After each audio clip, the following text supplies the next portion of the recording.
চাও।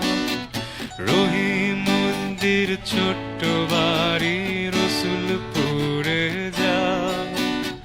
বাড়ি তো নয় পাখির বাসা, বেন্না পাতার ছানি। একটুখানি বৃষ্টি হলে গড়িয়ে পড়ে পানি। একটুখানি হাওয়া দিলে ঘর নড়বড় করে। তারি তলে আসমানিরা থাকে বছর ধরে।